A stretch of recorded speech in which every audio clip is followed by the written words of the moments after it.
बिस्मिल्लाहिर्रहमानिर्रहीम अस्सलाम वालेकुम। Welcome to another lecture, another chapter number 6, जिसका नाम है जी ट्रिग्नोमेट्री। इस लेक्चर के अंदर हमने ट्रिग्नोमेट्री चैप्टर पूरे का, जिसके अंदर 6 एक्सरसाइजेज हैं, उनका एक ओवरव्यू लेना है, जिसको मैं इंट्रोडक्शन का नाम दे रहा हूँ कि इस चैप्टर के अंदर हमने क्या पढ़ना है। उन चीज़ों को अब इस लेक्चर के अंदर हम डिस्कस करेंगे, फिर वन बाई वन इसकी जो एक्सरसाइजेज हैं, क्वेश्चन हैं, उनको सॉल्व करते जाएंगे। चैप्टर नंबर 6 का नाम है जी ट्रिग्नोमेट्री। ठीक है, बिल्कुल वैसे ही जैसे जियोमेट्री होता था वैसे ही ट्रिग्नोमेट्री है। ट्राई का मतलब होता है 3, ठीक है, और मेट्री का मतलब होता है पैमाइश। यानी जो ज्योमेट्री का वर्ड स्टार्ट हुआ था, तो सबसे पहला जो कॉन्सेप्ट होता है ज्योमेट्री के अंदर, उसको बोलते हैं पॉइंट। ये एक नुक्ता जो होता है, इसको कहते हैं पॉइंट। ये डायरेक्शनलेस एक पॉइंट होता है ये, ठीक है। फिर जब पॉइंट्स आपस में मिलते हैं, एक पॉइंट मिल गया, फिर अगला पॉइंट मिल गया, फिर अगला मिल गया, फिर अगला मिल गया, फिर अगला मिल गया, इन पॉइंट्स को जब आपस में मिलाते हैं तो एक लाइन मिलती है हमें। तो दूसरा कॉन्सेप्ट होता है जी लाइन का, पॉइंट, लाइन। और तीसरा कॉन्सेप्ट होता है एंगल, ये वाले। जब ये कॉन्सेप्ट आपस में मिलते हैं तो जियोमेट्री बनती है। और अगर 3 एंगल हों और 3 ही साइड्स हों या 3 ही लाइंस हों, तो उस मखसूस ज्योमेट्रिकल शक्ल को हम ट्रिग्नोमेट्री कहेंगे। और इस पूरे चैप्टर के अंदर हमने ट्राइंगल को, यानी 3 कोनों वाली शक्ल को ही डिस्कस करना है। जो एक पॉइंट होता है ये कुछ भी नहीं बनाता, जबकि जो 2 पॉइंट्स होते हैं वो मिलके एक लाइन बनाते हैं ऐसे। और जैसे ही तीसरा पॉइंट आएगा और इन तीनों को अगर हम मिलाएंगे यूं, तो ट्राइंगल बन जाएगी। और जैसे ही 3 पॉइंट्स बने तो इसकी 3 साइडें वाजे हो गई और 3 ही एंगल भी वाजे हो गए। ओवरऑल ये 6 चीज़ें बन गई, 3 साइड्स और 3 एंगल्स। तो ट्रिग्नोमेट्री के अंदर हमने 3 साइड्स ट्राइंगल की और 3 एंगल्स ट्राइंगल के, यही पढ़ना है पूरे चैप्टर के अंदर। इसकी 6 एक्सरसाइजेज हैं, उनके अंदर क्या क्या होगा मैं वन बाई वन आपको बताता जाऊंगा। सारा इस लेक्चर के अंदर, छोटा सा लेक्चर है और मैं सिर्फ इंट्रोडक्शन की गरज से बना रहा हूँ। इसके अंदर मैंने सारा बताया हुआ कि हमने कौन सी एक्सरसाइज के अंदर क्या काम करना है।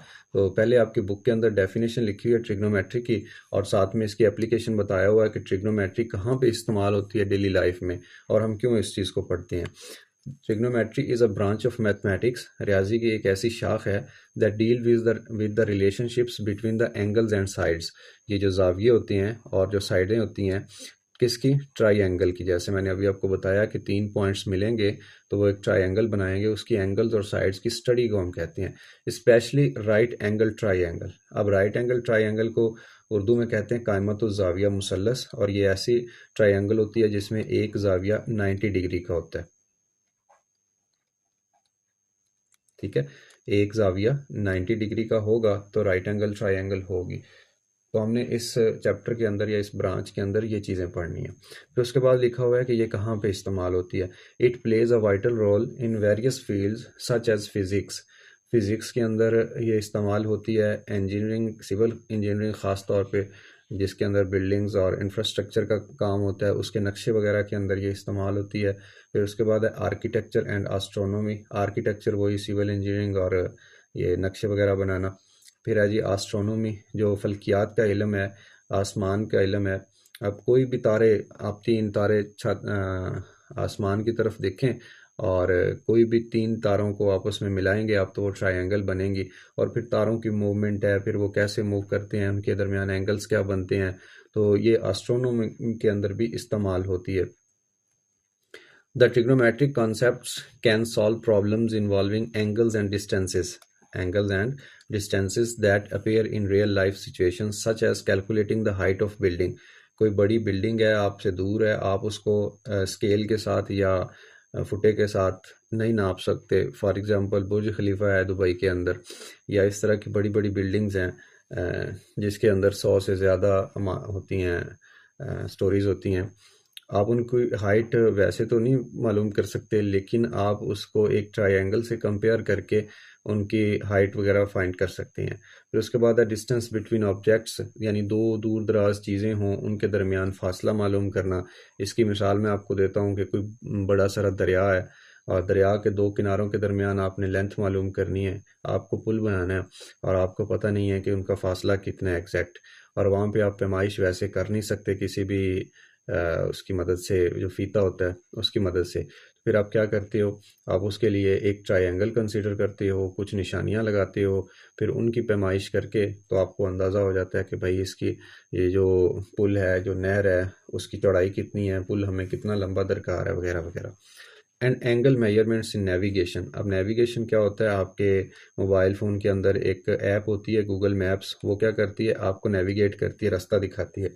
तो उसके अंदर जो एंगल्स होते हैं, जो गलियां होती हैं, जो सड़कें होती हैं, जो उनके मोड्स होते हैं, वगैरह वगैरह, तो उनके अंदर जो एंगल्स हैं उनकी पैमाइश करने के लिए। और इससे बढ़ के मैं मज़ीद आपको बता दूं कि मैथमेटिक्स और फिज़िक्स मिल के ये जितनी भी आपकी प्रोजेक्टाइल मोशन होती है, जैसे मिज़ाइल अगर आपने लॉन्च करना है, और अगर आपने एयरप्लेन है या कोई भी जदीद मशीनरी है, उसको चलाने के लिए एक कैलकुलेशन आपके पास होनी चाहिए, एक सॉफ्टवेयर आपके पास होना चाहिए। और मैनुअल अगर आप उसको चलाएं तो फिर भी आपके पास कागज़ के ऊपर कैलकुलेशन होनी चाहिए। तो वो कैलकुलेशन रियाजी की मदद से ही निकाली जाती है, अदरवाइज़ वो पॉसिबल ना हो। और उसके अंदर जो एग्जैक्टनेस है, जो उसकी प्योर फॉर्म है, वो रियाजी की वजह से ही मुमकिन होती है, जिसकी वजह से नेविगेशन और एग्जैक्ट निशाना बनता है। खैर, अब हम देखते हैं कि ज्योमेट्री को या ट्रिग्नोमेट्री को मज़ीद कितनी ब्रांचेस में शामिल किया गया। यहाँ पे एक बात लिखी हुई, the plane geometry is the study of two dimensional figures. Plane geometry, थोड़ी देर पहले मैं आपको बता रहा था कि एक होती है पॉइंट, फिर पॉइंट के बाद एक लाइन बन जाती है, और लाइन के बाद तीसरी बात होती है एंगल्स की। ये चीज़ें, और जब ये मिलती हैं तो दो चीज़ें अगर हों, सिर्फ लेंथ हो किसी चीज़ की और उसकी चौड़ाई हो, जिसको हम विड्थ कहते हैं, लंबाई और चौड़ाई दो चीज़ें हों, तो ऐसी शक्ल को कहते हैं टू डायमेंशनल, या इसको 2D भी कहते हैं, 2D। तो ऐसी ज्योमेट्री की ब्रांच जो सिर्फ 2D यानी लंबाई और चौड़ाई, ये इनके दरमियान में मौजूद एंगल्स की बात करे, तो उसको हम कहते हैं प्लेन ज्योमेट्री, यानी फ्लैट कोई हो उसके ऊपर बनाई गई ज्योमेट्री। इसकी मैं मिसाल आपको दूंगा। सबसे पहली जो मिसाल बेसिक्स आपने पढ़ी हुई है छठी, सातवीं, आठवीं क्लास में, वो ये कि तीन कोनों को आपस में मिलाओगे तो ये एक ट्रायंगल बनेंगे। फिर इसी तरह अगर चार कोनों को या चार को मिलाओगे तो एक स्क्वायर बनेगा या एक रेक्टेंगल बनेंगे। फिर इसी तरह आप बढ़ाते जाएं इस कॉन्सेप्ट को। एक सर्कल भी आपने पढ़ा था, फिर इनके एरिया फाइंड आउट किए थे, इनके पेरीमीटर फाइंड आउट किए थे। तो ये ऐसी शक्लें हैं जो 2D के ऊपर हैं, यानी जिनको हम कागज़ के ऊपर ड्रा कर सकते हैं। इनमें सिर्फ लंबाई चौड़ाई होती है या एंगल साथ में होता है, इसके अंदर हाइट नहीं होती। तीसरी बात, हाइट नहीं होती। आगे पूछा गया है हमसे, व्हाट इज़ यूक्लिडियन ज्योमेट्री। अब यूक्लिड कौन था? ये पुराने वक्तों में एक मैथमेटिशियन था जिसने ज्योमेट्री की बुनियाद रखी।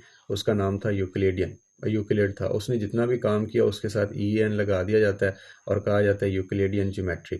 अच्छा, यही चीज़ें यानी पॉइंट, फिर उसके बाद लाइन, फिर उसके बाद एंगल, ये हैं तो बेसिकली तीन चीज़ें। लेकिन अगर ये 3D में आ जाएं, ठीक है, 3D का मतलब होता है लंबाई यानी लेंथ, चौड़ाई यानी विड्थ, और इसके साथ साथ हाइट आ जाए यानी ऊंचाई। बेसिकली जो यूक्लिडियन ज्योमेट्री होती है, इसकी दो ब्रांचेस होती है। मैं अगर यहाँ पे लिखूँ ना, यूक्लिडियन ज्योमेट्री, क्योंकि यूक्लिड ने इसकी बुनियाद रखी थी, इस वजह से यूक्लिडियन ज्योमेट्री कहलाती है। इसके अंदर आता है 2D और इसी के अंदर आता है 3D। ऐसे जो 2D होता है इसका नाम बन जाता है प्लेन ज्योमेट्री, जैसा कि हम ऊपर पढ़ चुके हैं। और जो 3D होता है इसको सॉलिड ज्योमेट्री कहते हैं। ऐसे इसकी मैंने मिसालें आपको दी, सर्कल के साथ साथ दूसरी मिसाल मैंने आपको दी इसकी स्क्वायर, रेक्टेंगल और ट्राइएंगल। ये वो चीज़ें हैं जो आप छोटी क्लासेस में पढ़ चुके हैं, इनको 2 डायमेंशनल कहते हैं। फिर उसके बाद हम सॉलिड की बात करते हैं। सॉलिड ज्योमेट्री यानी 3D, जिसके अंदर लंबाई, चौड़ाई और ऊंचाई आ जाती है। आपको याद होगा कि आपने सर्कल के बदले में एक चीज़ पढ़ी 8वीं क्लास के अंदर, और उसका नाम आपने रखा सफ़ेयर, यानी उसके अंदर ऊंचाई भी आती, उभरी हुई सरफेस जो होती है, जैसे फुटबॉल होती है। अब फुटबॉल एक सर्कल नहीं है, बल्कि वो क्या है, एक सफ़ेयर है। फिर उसके बाद स्क्वायर और रेक्टेंगल के बदले एक क्यूब आ जाता था, क्यूबॉइड उसको बोलते हैं, क्यूबॉइड। और फिर इसी तरह से एक कोन आपने पढ़ी थी, ऐसे ट्राइएंगल जो होती है वो कोन में चेंज हो जाती है। ये ऐसे एक कोन थी 8वीं क्लास के अंदर, ये कोन के बारे में पढ़ा।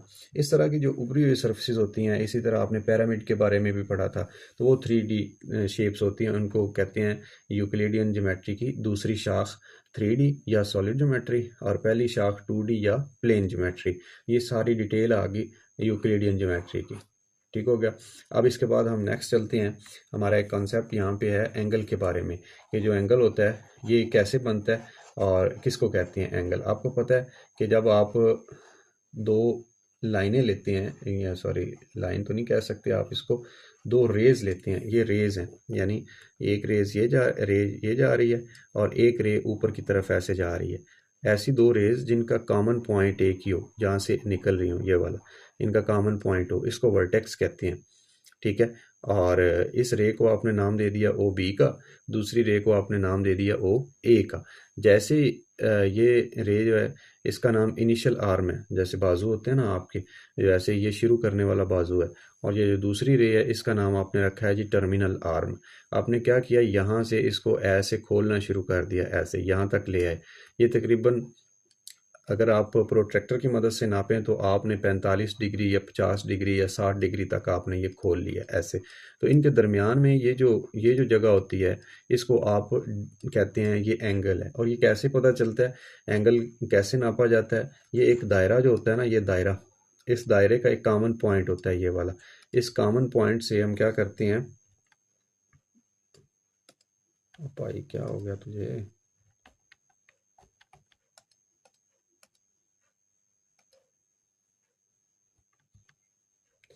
ये कॉमन पॉइंट है। अब ये कॉमन पॉइंट क्या है, अगर दायरे का वैसे इसके 360 हिस्से करें ना, ऐसे ये 360 हिस्से करें तो जो एक हिस्सा होगा, यानी एक दायरे के कॉमन पॉइंट का 360वां हिस्सा, ये 1 डिग्री कहलाएगा। 360वां हिस्सा 1 डिग्री कहलाता है। खैर ये बाद में हम पढ़ते हैं, जैसे जैसे एक्सरसाइज आती जाएंगी मैं आपको बताता जाऊंगा। बहरहाल आपने ये याद रखना है कि जो एंगल होता है उसके अंदर बेसिकली 3 चीज़ें होती हैं। एक इनिशियल आर्म होता है, एक टर्मिनल आर्म या फाइनल आर्म कहते हैं इसको। उनके दरमियान में ये जो जगह होती है ये किसी दायरे का हिस्सा होता है। कि अगर पूरे दायरे को 360 हिस्सों में तकसीम करें तो इसके यहाँ इतना खोलने में हमें 60 हिस्से मिले हैं, तो इसको 60 डिग्री कहेंगे। ये एंगल होता है और कॉमन पॉइंट को वर्टेक्स कहते हैं। ये है एंगल का कॉन्सेप्ट। फिर इसके बाद हम देखते हैं एंगल की 2 किस्में, कि एंगल जो होता है पॉजिटिव भी होता है, एंगल नेगेटिव भी होता है। पॉजिटिव एंगल कौन सा, नेगेटिव कौन सा। सबसे पहले तो नेगेटिव एंगल के बारे में देखते हैं, और ये नेगेटिव एंगल की डेफिनेशन लिखी हुई है। क्या डेफिनेशन है, the angle will be negative if the terminal side, ये साइड होती है इसको टर्मिनल कहते हैं, ये वाली जो होती है ना इनिशियल, ये फिक्स होती है, जो टर्मिनल होती है ये मूव करती रहती है। The angle will be negative if the terminal side is rotated clockwise। अब ये देखिए ये clockwise वर्ड लिखा हुआ है, तो इसका मतलब ये है कि जैसे ये क्लॉक होती है ना आपकी घड़ी, ये कैसे चलती है, ये ऐसे चलती है, ऐसे इस साइड को यूं चलती है। ऐसा एंगल जो इस तरह मूव करेगा क्लॉकवाइज, जैसे ये देखिए ये था इनिशियल आर्म शुरू करने वाला, और जो दूसरा आर्म था ये वाला आपने इधर से पकड़ा ऐसे, तो इसको यहाँ तक मूव कराया यूं, तो ये देखिए घड़ी की तरह चला है। जैसे ये घड़ी की तरह चला है तो इसको आप बोलेंगे कि ये नेगेटिव एंगल है, क्लॉकवाइज जा रहा है। और इसका अपोजिट जो होगा उसको पॉजिटिव एंगल कहेंगे। The angle will be positive if the terminal side is rotated counter clockwise, यानी जो घड़ी होती है उसके उल्ट समत में अगर आप इसको घुमाएंगे, उल्ट समत क्या होगी उसके लिए मैं कलर चेंज करता हूँ, आपको बता देता हूँ। अगर इस तरह से आप एंगल ले लें इसके अपोजिट डायरेक्शन में, यानी सुई घड़ी की दूसरी साइड पे जाती है लेकिन उसके मुखालिफ समत अगर ले लें आप, ये इनिशियल आर्म आ गया और इसके ऊपर ये जो फाइनल आर्म या टर्मिनल आर्म था उसको आपने घड़ी की मुखालिफ समत में अगर ऐसे हरकत दी है, तो ये जो एंगल होगा इसको पॉजिटिव एंगल बोलेंगे। और लिखा हुआ है the given angle is in first quadrant. अब क्वाड्रेंट क्या होते हैं मैंने यहाँ भी नहीं बताया आपको, यहाँ भी नहीं बताया। क्यों नहीं बताया, क्योंकि क्वाड्रेंट्स के बारे में हम जैसे ही 1.6.1 एक्सरसाइज का क्वेश्चन नंबर 1 सॉल्व करेंगे तो मैंने वहाँ के लिए रखा हुआ है, क्वेश्चन इसी से रिलेटेड है, तो वहाँ आपको बताऊँगा क्वाड्रेंट क्या होता है, डिटेल से समझाऊँगा। और फिर इसके बाद एंगल की कुछ इकसाम है, ये भी आपने छोटी क्लासेस में पढ़ा, ये चैप्टर में काम देंगी आपको, इसलिए यहाँ लिख दिया। Types of angles are acute angle, ऐसा एंगल जो 90 से छोटा और 0 से बड़ा हो, उस एंगल को एक्यूट एंगल कहते हैं। और इसको उर्दू मीडियम वाले बच्चों ने पढ़ा हुआ है हादा जाविया, हादा जाविया। फिर उसके बाद है जी एब्ट्यूस एंगल। एब्ट्यूस एंगल क्या होता है, इसको मुनफरजा ज़ाविया पढ़ा हुआ है बच्चों ने। ये 90 से बड़ा होता है लेकिन 180 से छोटा होता है, और जो 90 के बिल्कुल बराबर होता है उसको इंग्लिश में राइट एंगल और उर्दू में कायमा ज़ाविया कहते हैं, कायमा ज़ाविया। और स्ट्रेट एंगल क्या होता है, ये 180 होता है। अगर दो एंगल मिल जाएं ऐसे, एंगल 1 और फिर वो एंगल 2, अगर ये दो मिल के 180 बनाएं तो फिर इन दोनों को आपने नाम दिया था 8वीं क्लास में, ये दोनों एक दूसरे के सप्लीमेंट्री एंगल लगते हैं। इनका नाम क्या था, सप्लीमेंट्री एंगल। ये आपने 5वीं क्लास से वैसे तो शुरू हो जाता है सप्लीमेंट निकालना। इसके बाद है रिफ्लेक्स एंगल, जो 180 से बड़ा हो और 360 से छोटा हो, ऐसे एंगल को रिफ्लेक्स एंगल कहते हैं। और फुल रोटेशन जो होती है, पूरा जो एंगल होता है, एक जैसे ये दायरा है, क्लॉक आपको नज़र आ रही है, अगर 12 बजे से स्टार्ट करें और वापस दोबारा 12 बजे के ऊपर ही सुई आएगी तो इसको बोलेंगे 360 एंगल, 360, और ये पूरी रोटेशन कहलाती है, पूरा एक चक्कर कहलाता है। तो ये था बेसिकली आपके चैप्टर नंबर 6 का मेन जो इंट्रोडक्शन था। लेकिन इन सारे कॉन्सेप्ट्स को हमने इस्तेमाल क्यों करना है, उसके लिए मैं यहाँ चलता हूँ और आपको जो 6 एक्सरसाइजेज हैं उनमें इस्तेमाल होने वाले कॉन्सेप्ट 1 बाय 1 बता देता हूँ कि हमने क्या करना है। सबसे पहले है जी 6.1 एक्सरसाइज। इसमें कॉन्सेप्ट होगा जी को टर्मिनल एंगल का। मिसाल के तौर पे आपको कहा गया कि 30 डिग्री का को टर्मिनल एंगल निकालें, तो आप क्या करेंगे, इस 30 डिग्री के अंदर एक पूरी रोटेशन या पूरा चक्कर होता है 360 डिग्री का, इनको इकट्ठा कर देंगे तो ये बन जाएगा 390 डिग्री। अब बेसिकली को टर्मिनल एंगल ऐसा एंगल होता है जिसमें इनिशियल आर्म और टर्मिनल आर्म सेम होते हैं, यानी पूरी रोटेशन ऐड करने से फ़र्क नहीं पड़ता, जिस जगह पे एंगल पहले था उसी जगह पे ही दोबारा आएगा। ये भी हमने 6.1 एक्सरसाइज के अंदर पढ़ना है, और इसकी वहाँ पे भी डिटेल है। अभी मैं यहाँ थोड़ा बताऊंगा आपको, वहाँ जाके आपको पॉजिटिव नेगेटिव दोनों साइड से बता दूंगा को टर्मिनल एंगल मालूम करना। फिर उसके बाद 6.1 के अंदर ही दूसरा एक कॉन्सेप्ट होगा डिग्री मेजरमेंट। अब ये क्या होती है कि एक दायरे को 360 हिस्सों में तकसीम कर दिया जाता है, और 360वां हिस्सा यानी उसमें से एक, वो 1 डिग्री कहलाता है। और वो 1 डिग्री क्या होगा, कैसे मेजर की जाती है, कैसे पैमाइश की जाती है, 6.1 में हमने सीखना है। फिर उसके बाद होगा दूसरा कॉन्सेप्ट DMS। डी का मतलब होता है डिग्री, ठीक है, और एम का मतलब होता है मिनट। जैसे घड़ी के अंदर होते हैं ना मिनट, बिल्कुल वैसे घंटे को डिग्री कह दिया और मिनट्स को मिनट्स ही कह दिया। और एस का मतलब होता है सेकंड, तो ये बन गया डिग्री मिनट सेकंड, ठीक है। डिग्री मिनट सेकंड सिस्टम, यानी ये जो आपको डिग्री के अंदर दिया गया होगा ये वाला, आप अगर इसको मज़ीद छोटे हिस्सों में तकसीम करना चाहते हैं और एक्यूरेसी लाना चाहते हैं तो फिर आप इसको मज़ीद इसके साथ में मिनट और सेकंड भी बता सकते हैं, DMS। तो इसको भी 6.1 एक्सरसाइज में सीखेंगे। फिर उसके बाद 6.2 आ जाएगी, बल्कि ये 6.1 में ही होगा, सर्कुलर मेजर या रेडियन सिस्टम। एक होता है डिग्री मिनट सिस्टम, ठीक है, और डिग्री वाला यानी इसके अंदर ये वाला ऊपर लगा होता है यूनिट। दूसरा होता है सर्कुलर मेजर, जैसे ही सर्कल का वर्ड आएगा तो पाई लाजमी आ जाया करती है, ठीक है। लेकिन ये अलहदा बात है कि अगर पाई एंगल बन के आएगी तो इसकी वैल्यू और होती है, और अगर पाई आएगी सरकमफ्रेंस ओवर डायामीटर तो फिर पाई की वैल्यू 3.14 होगी। लेकिन क्योंकि हम एंगल पढ़ रहे हैं तो पाई 180 डिग्री एंगल के बराबर हुआ करेगी। ये मैं आपको डिटेल बताऊंगा एक दफ़ा, तो पूरे चैप्टर का ओवरव्यू हम कर रहे हैं ना। जैसे ही एक्सरसाइज स्टार्ट करेंगे, सर्कुलर मेजर पढ़ेंगे, रेडियन सिस्टम पढ़ेंगे, तो मैं आपको इसकी डिटेल बताऊंगा कि भाई ये कैसे बना, कब बना, क्यों बना।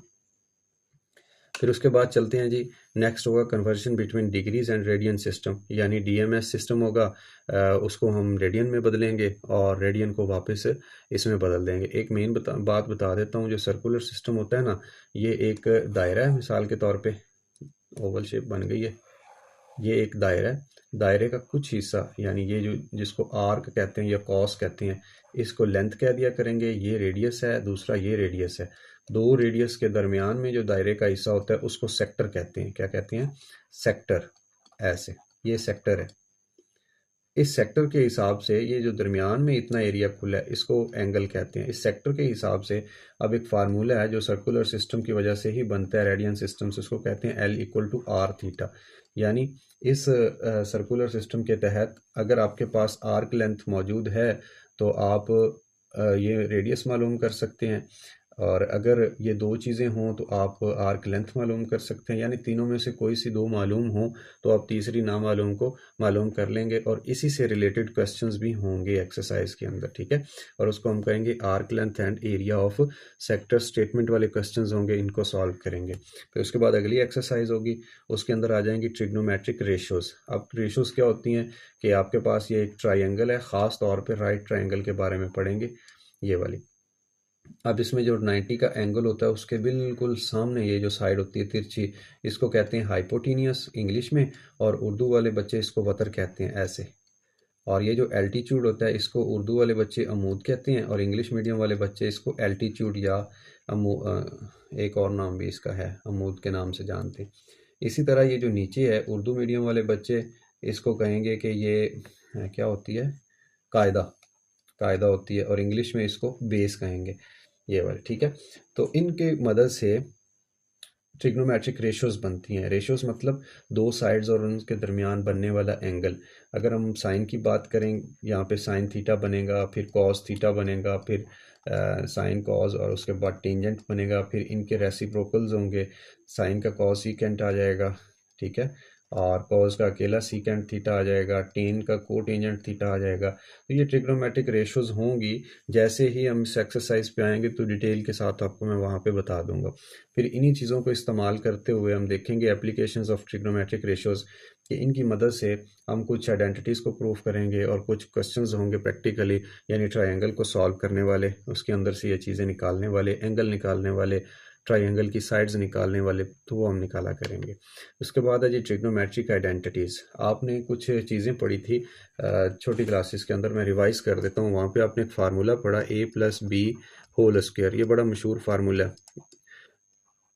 तो इसका जवाब बना था a का स्क्वायर प्लस b का स्क्वायर प्लस 2ab। और इसी तरह माइनस का आपने पढ़ा था, ऐसे दो के साथ माइनस आ जाता है। फिर आपने एक आइडेंटिटी और भी पढ़ी थी, a स्क्वायर माइनस b का स्क्वायर, ये बराबर होता है a + b into a minus b। आप इनको फार्मूला भी कह सकते हैं, इसको आइडेंटिटी भी कह सकते हैं। आइडेंटिटी एक ऐसा फार्मूला होता है जिसकी दोनों साइड्स राइट होती हैं। मतलब ये कि अगर आप लेफ्ट हैंड साइड को लेके चलेंगे तो राइट हैंड साइड प्रूफ हो जाएगी, और अगर राइट हैंड साइड लेके चलेंगे तो लेफ्ट हैंड साइड प्रूफ हो जाएगी। ऐसे फार्मूले को आइडेंटिटीज़ कहा जाता है।